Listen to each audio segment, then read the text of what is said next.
Hey there tech fans, Rick here again with another review, and today I have a brand new portable power station from our good friends over at Oupes. Now in today's review, I'll be focusing on their 600 watt model, but they also make larger capacity versions in case you need more portable power out in the field.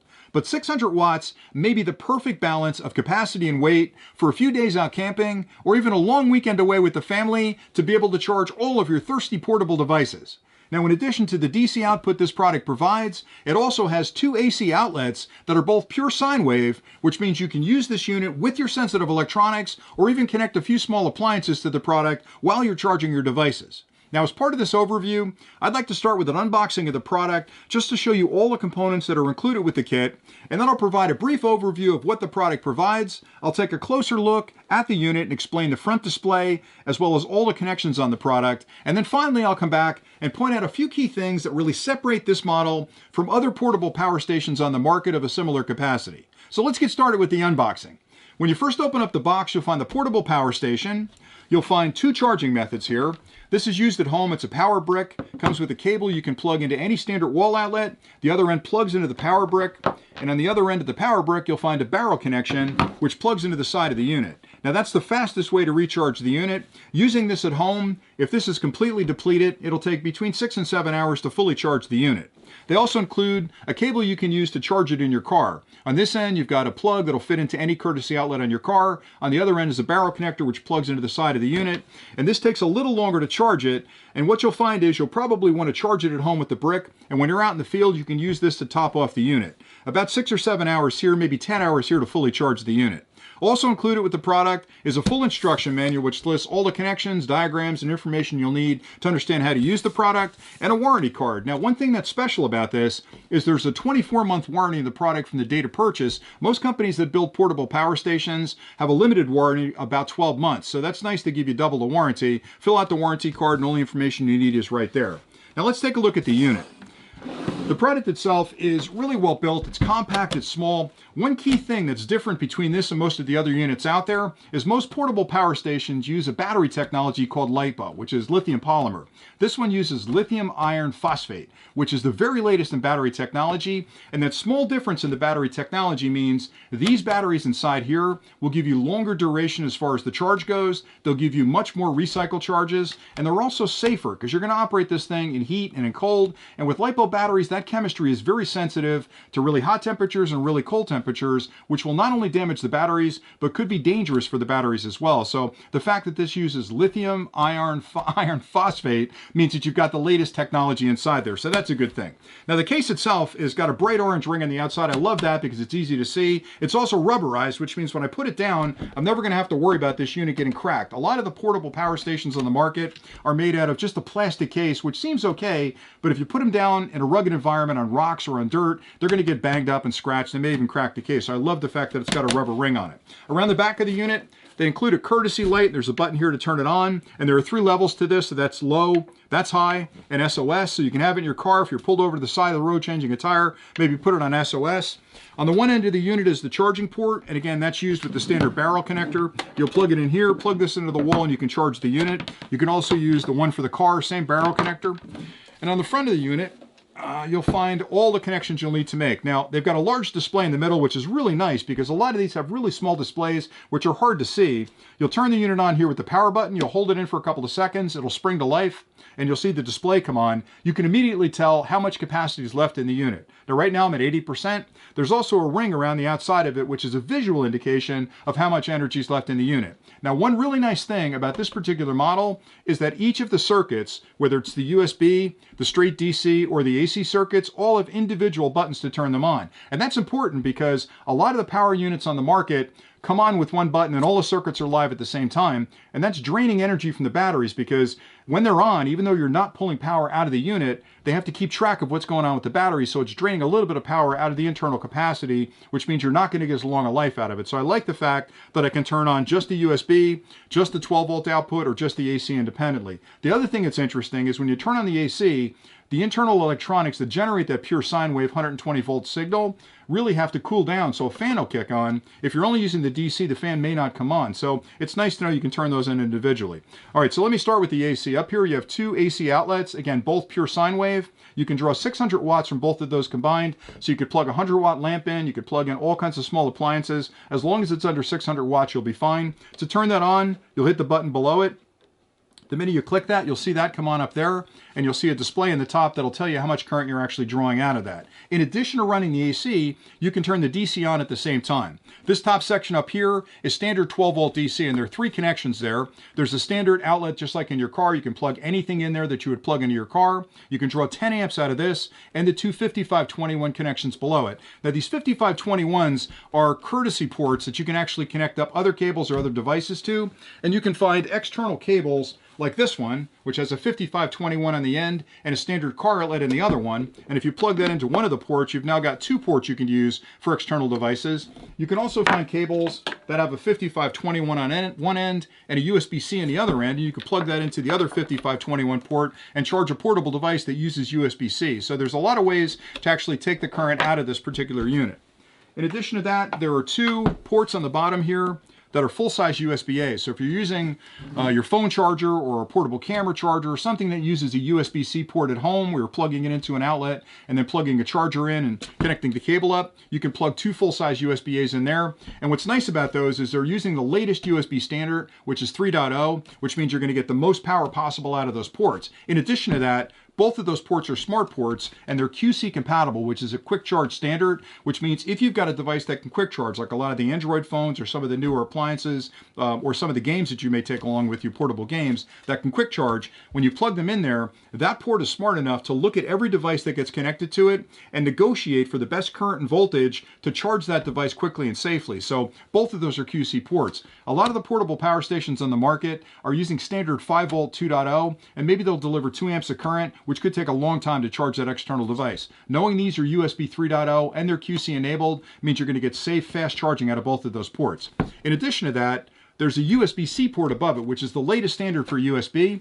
If you plug a USB-C cable in there to charge your device, that's PD compatible, which is power delivery. It's the same thing where it'll actually sense the device that's being connected to it. It'll make whatever adjustments are needed for the voltage and current to charge that device as quickly and as safely as possible. And a lot of the modern phones, like Android and some of the portable gaming systems, use the PD standard. So it's nice to know you've got all three of those available. And again, the cool thing is you can turn all of those on individually. So right now I've got them all turned on, but if I'm not using the AC, maybe I'll turn that one off so I'm not wasting electrons, keeping that circuit alive. Now, a couple other things that are really nice about this unit. Essentially what you've got here is a portable battery. It's just a gigantic battery, but there's electronics inside there called a battery management system that keeps track of how it's being charged, and more importantly, once it's fully charged, how it disperses that energy to other devices externally. So the battery management system in here is incredibly intelligent. They've built in all kinds of protections around overcurrent charging, overcurrent delivery out of the unit, over voltage charging. They've built in thermal protection, so if you try to run this in too hot a temperature, if you're out in the Mojave Desert and it's really, really hot, you shouldn't be using the unit. It'll know that and it won't let you do that. And there are actually indicators in the front, I've got it turned off right now, that tell you that you're over temperature or under temperature, because if it's a cold environment, you can't run it either. They also think through how you can charge it. So you have a couple of ways, like I'd mentioned. You can use the AC charger at home. You can use the car charger in your car. You can also charge the unit through the USB-C connection right here. So that port is bidirectional and it's intelligent, which means when you're plugging a device in that you want to charge, it knows the current should flow out of the device. But if you plug a charger in and plug that charger into the unit, it realizes it's an input device and it'll actually allow electrons to flow into the device and charge those batteries. And here's the best part. You can use both the AC charger and the USB-C port at the same time, which will cut the charging time down in half to about 3.5 hours total. So if you really want to get it charged fast and get out the door, charge it through both of those ports at the same time. And that's pretty much all I had. The only thing I didn't mention was the fan output, which is right over here, and that'll blow air out to actually keep the electronics at a comfortable temperature. And that's pretty much it. So again, it's 600 watts total. It's small enough and compact enough where you can take it with you pretty much anywhere, and it provides just the right balance of capacity and weight where you don't feel like you're carrying a gigantic brick with you and then bringing it home with half the charge still in it. A lot of the larger chargers are great if you're going to be out for a week or so, and you'll need extra energy to do that, but if you're only heading out for a couple of days or you're on a camping trip where you're not going to charge a lot of devices, this is really the perfect size for what you need. Now, if you stay tuned, next I'm going to take a closer look at the unit, and then I'll come back and point out some of the key differences between this and most of the other portable power stations on the market. So stay tuned for the closer look. On the right-hand side of the unit, you'll find an input port that's used to charge the portable power station. And you have 4 different charging options to choose from. You can use the included AC charging kit at home by simply plugging one end into any standard wall outlet and plugging the other end of that cable, which has a barrel connector on it, into this input port. Depending on how discharged the unit is when you start that charging cycle, it could take between 4 and 7 hours to fully charge the unit. If you're away from home, you can use the DC charging kit in your car by simply plugging one end of that into your cigarette lighter and the other end of that cable, which has a barrel connection on it, into this input port. And again, depending on how discharged the unit is when you start that charging cycle, it may take between 6 and 10 hours to fully charge the unit. Your third option is to use an external solar panel, and you'll set that in bright sunlight. And as long as that system can output 12 volts to 30 volts DC and has a compatible connector, you can charge this unit with nothing more than sunlight. Your fourth option is a combination of using the AC charging kit plugged in here and a second charger that plugs in here. That's a PD charger up to 60 watts. This port, a USB-C port, is bidirectional, and if you plug a charger in there to force electrons into the batteries, it recognizes that, and by connecting 2 chargers up, the AC charger on the side and a PD charger here, you can simultaneously charge the batteries internally and severely cut down on the charging time. Both of those chargers will charge those batteries internally in about 3.5 hours. Just above that power port, you'll notice ventilation slots that are cut into the side of the chassis, and that's to keep the electronics inside at a comfortable temperature. On the other side, you'll notice more ventilation slots, and behind those there's an actual fan. If you're drawing a lot of current from the unit and it's working really hard, it's going to get warm. That fan will turn on automatically and draw cool air across the electronics to keep them very comfortable.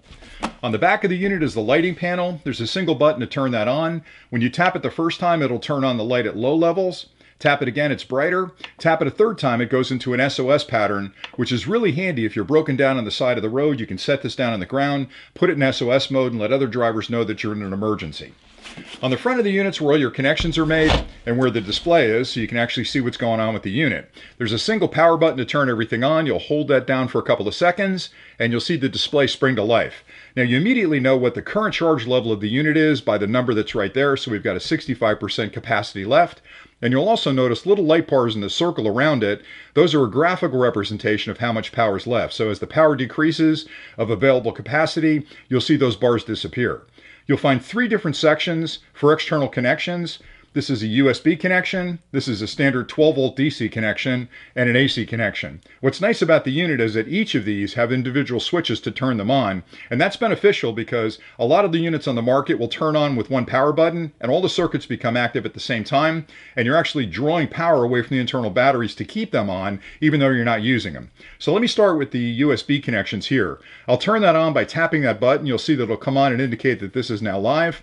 In the USB section, you have 2 full-size USB-A connections. Both of those are USB 3.0, which is the latest standard. And both of these are also QC or quick charge compatible, which means if you have an external device that can quick charge, each of these ports individually will recognize that external device. It'll do a little handshake with it to figure out what current and voltage can charge it as quickly and safely as possible and make an adjustment for that device. You can connect up 2 devices simultaneously to each one of these USB-A ports. Above that is a USB-C port that's also quick charge, or in this case PD, which is power delivery. It's a different standard for quick charging devices. A lot of Android devices and game consoles and handheld games use PD to quick charge things. You'll connect a USB-C cable up here to whatever device you want to charge. It'll recognize, again, what type of device it is and what kind of voltage and current will charge it quickly. And you can use all 3 of those together. Above that is the 12 volt DC output, and you'll turn that on by tapping that button. And you have 3 connections here. You have a standard cigarette lighter adapter. You can plug anything in here you would normally plug into your car. And you have 2 5521 barrel connections below it. All 3 of these together cumulatively can deliver 10 amps of current at 12 volts. These 5521 ports are really handy because you can buy cables that'll convert this to another one of these, or even a 5521 port to a USB-C cable to charge an external device. And those are commonly available all over the market. On the left-hand side is your AC output, and there are 2 full-size AC ports right there. Both of these are full sine wave or pure sine wave, so you can guarantee any newer electronics will work just fine with them. Together, both of these can deliver 600 watts of energy, so you can plug a lamp in here, maybe a laptop charger in here. If it gets really busy and starts drawing a lot of current out of any of these ports, again, the fan will turn on and let you know that it's working pretty hard. To turn off any of these circuits, you'll just tap the button again, and the master power switch right here turns everything off. Hold it and it'll actually blink out. I hope you found that closer look helpful. Now here are a few things to keep in mind when comparing this portable power station to others you may be considering. And the first thing has to do with the internal battery technology, which may very well be the most important consideration of all. Now, as I mentioned, this product uses lithium iron phosphate batteries, which is the very latest in battery technology. Some of the other portable power stations on the market are using older LiPo or lithium polymer cells, and that chemistry tends to be a little bit sensitive to hot environments and cold environments, which can greatly reduce the number of charge and discharge cycles you can get out of those batteries. Lithium iron phosphate cells tend to handle hot and cold better and provide a wider range of charge and discharge cycles. So when you're looking for a portable power station, always check to see what kind of internal batteries they're using to provide the power you'll need when you're out there in the field. Another nice feature of this unit is the larger display on the front. That display is big enough to see from several feet away, and you can easily tell how much of a charge is left on the unit and what circuits are turned on the front. Some of the other portable power stations on the market have really small displays that are difficult to see in direct sunlight. Another nice feature of this product is the fact that you can turn on the AC and both DC circuits independently. Some of the other portable power stations have one master power on switch, which activates all those circuits. And even if you're not using the AC circuit and you're only charging a phone off the USB ports on the front, that circuit's still alive, which means it's drinking electrons from the internal batteries and greatly reducing the capacity of that battery inside. By only turning on the circuits you need, you know that you can be very frugal with the power that you brought out in the field and have plenty of power left to charge all your other devices. Another nice feature is the included charging options. The home charger, the car charger, and the fact that I've got a bi-directional USB-C port on the front that in a pinch I can use to charge the device off a USB-C charger means that you've got a lot of options to add electrons back into the unit to get it ready to take out in the field with you.